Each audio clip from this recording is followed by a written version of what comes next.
Hello and welcome to my channel. I'm Sam Zagar. I'm kicking off a new series today. I'm going to be reading a body graph for somebody, and I'm going to be reading it according to the 4 transformations for this person specifically.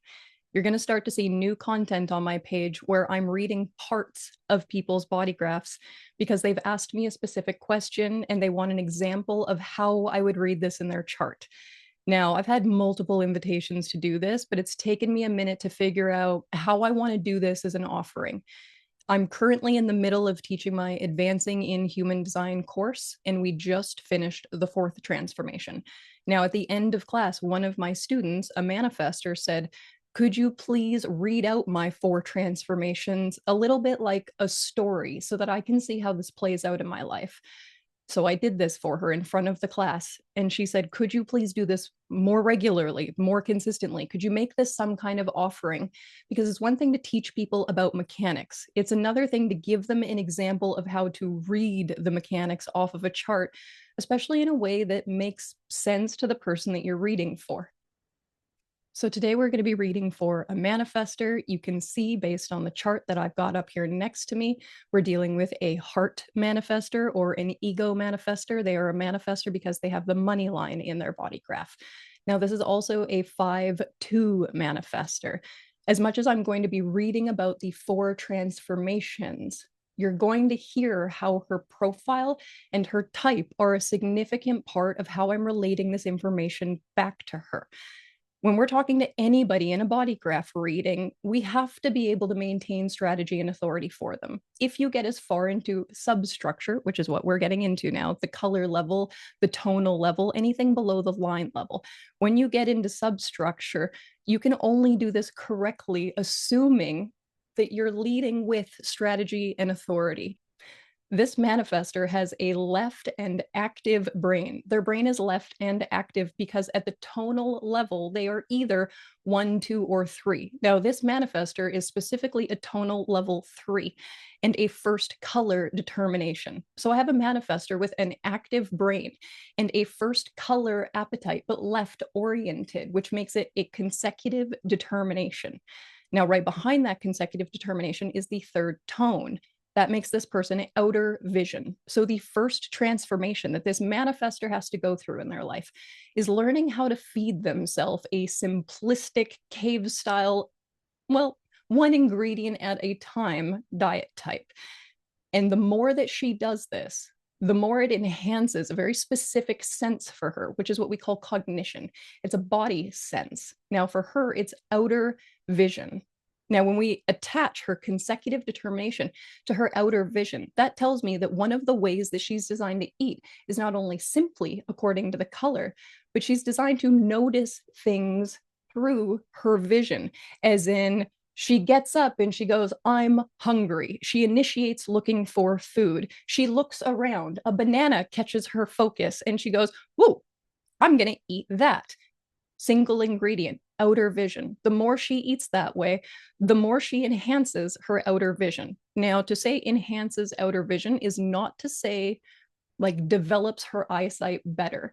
It's more about becomes attuned to the things that she's supposed to see and doesn't really notice the things that she's not supposed to see. Now, we are in the body side, we are in the design side. This is where the transformations have to start from.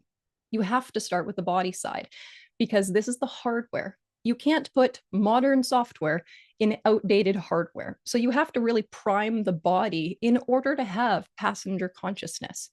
So the first transformation lasts up until about the age of 30 years old, Saturn return. Now, the first transformation means that you have about 30 years to figure out how to feed yourself. If things are not going well for you in your life, this is one of the first places to look. Are you eating according to your diet type? Now, what did I say about strategy and authority in the beginning? That trumps. If you are consecutive, the way that this manifestor is, she will initiate eating her single foods. If someone is trying to give her something and she doesn't want that and it's not a single food, does she have the authority within her to say, "No, I don't want that. I'm not going to eat that"? You see how we can develop strategy and authority in relation to determination, but strategy and authority trumps. That's where you start. And really, I say start, but it's where you're consciously starting when you're trying to play with the system. Hopefully, and probably not likely, your parents were able to raise you somewhat according to your diet type.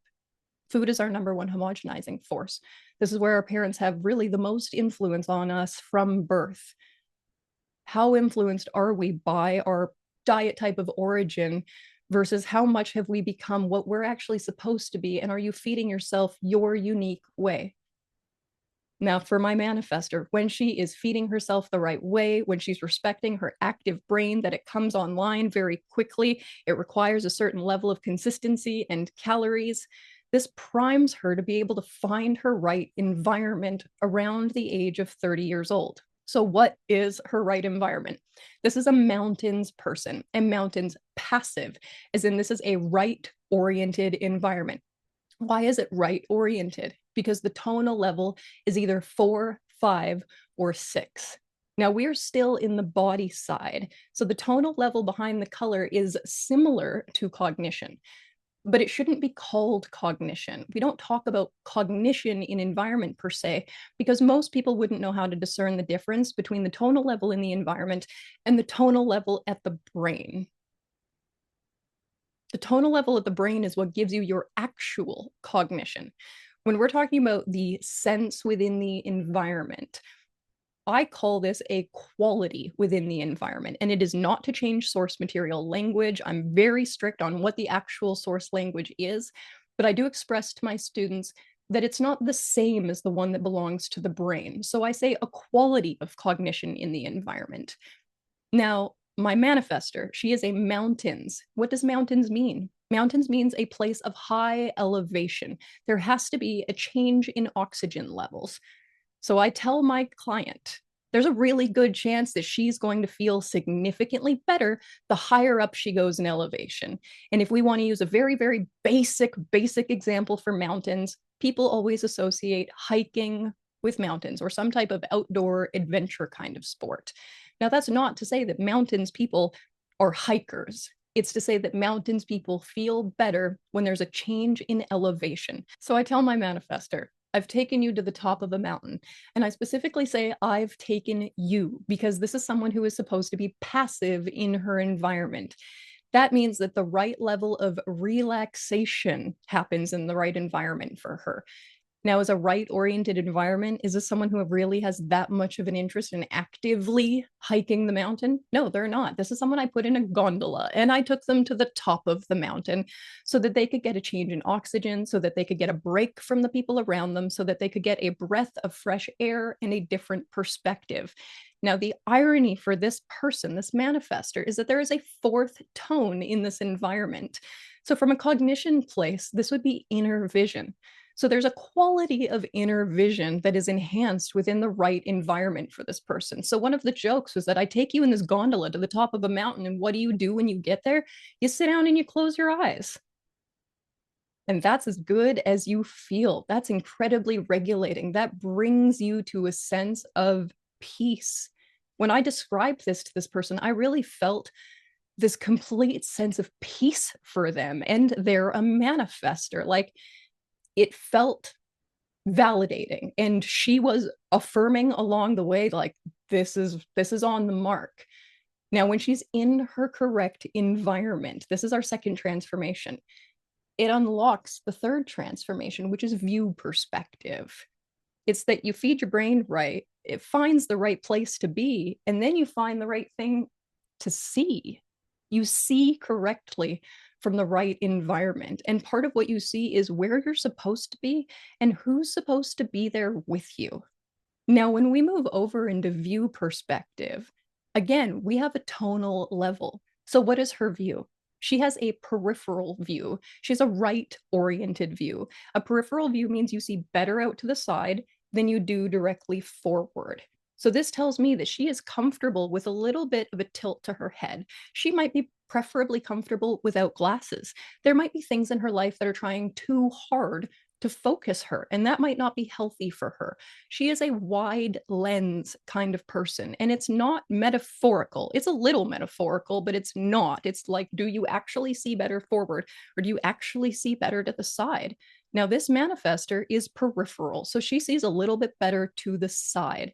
Now, she's peripheral and right oriented because at the tonal level, she's either 4, 5, or 6. Now, for her view perspective, at the tonal level, she's a 6. When we're talking about the tone, but we're moved over to the personality side of things, we call it a sense. The tone on the body side was cognition. The tone on the personality side is sense. Now, the sense really belongs to the mind, and it's behind the motivation. But when we're looking down here at the view, we're still looking at a quality of this sense. So how is my manifestor actually meant to look at things? She's meant to see things through possibility view. That's a second color view. It's naturally quite optimistic. It's naturally fairly hopeful. She's meant to see so many possibilities. Now, where is she seeing this? Back up a second to that environment. She's at the top of the mountain, but she's got her eyes closed. Bit of a kicker here. So what is she really seeing? It's like when she goes up there and she closes her eyes, infinite possibility. She suddenly isn't limited by probability. She can see all of the possibility, but behind it is a quality of acceptance. There's a 6th tone. So there's an optimism. There's an anything's possible. And I accept that. I'm willing to accept the possibilities that could come to me. And now she's like, think about who we've made at this point, that we've gotten to a 3rd transformation. She's eating right. She's in the right place. She's seeing right. She's in the right spot. She's got the right people around her. She's really prepared herself to be herself. Now, when she actually becomes herself, there is one last and final transformation. This is motivation. It belongs to the mind. And really, when you're hearing me, you should hear this as mental health. What is your mental perspective on yourself? How does your mind work? If you have done your 4 transformations, your mind is going to be a much more comfortable and pleasant place for you to be because you're going to be aware. Your passenger is going to be conscious. You're going to know the difference between what you can control and what you can't. There's a level of surrender. There's a level of awareness, but you can't get your passenger to this place if you don't do the other 3 transformations, if you don't start with strategy and authority. So what is my manifestor's last transformation? She's innocence motivation, and she's got a receptive mind. Again, what makes her right oriented? The tonal level is either 4, 5, or 6. So my innocently motivated, receptive manifestor has a tonal sense of meditation. That means that this manifestor has been absorbing information her whole life. Now, what's she actually meant to absorb? The things that lead her where she wants to go. She is self-leadership. She's innocently motivated. Technically, innocence is not a real motivation. Yes, it's a 6th color motivation, but Ra considers it to be anti-motivation. Innocence is kind of a way of saying, I'm not really too motivated, period. I want to do my own thing. I want to lead myself where I want to go. So for my manifestor here, she's innocently motivated, but she's got this meditation sense, right? There's a quality of being thoughtful about what she's interested in. She wants to sit with it. She wants to be educated on it. She wants to take her time with it. She wants to have awareness around it. Now, I said that we would look at the line, and I said that we would look at the type. I've maintained that she's a manifestor throughout this whole reading, but she's a 5-2 profile.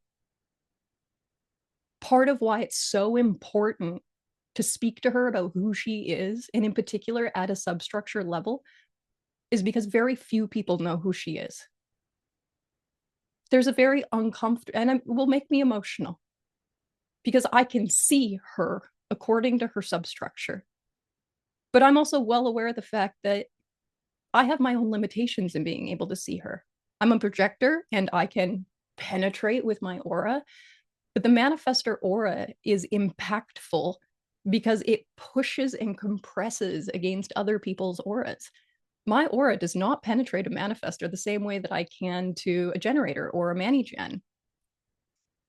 I know that I can read this manifestor's body graph and I can see her at a level that in many ways she doesn't ever feel seen, because not only does she have this kind of dense and repelling aura that people can't get into, but she's got a 5-2 profile. No matter how people meet her, they never actually really know if they've met her. And when she's being met, she doesn't really know if she's actually being met. There's a loneliness to that. And yet I can maybe alleviate some of that loneliness simply by acknowledging it and why it's there.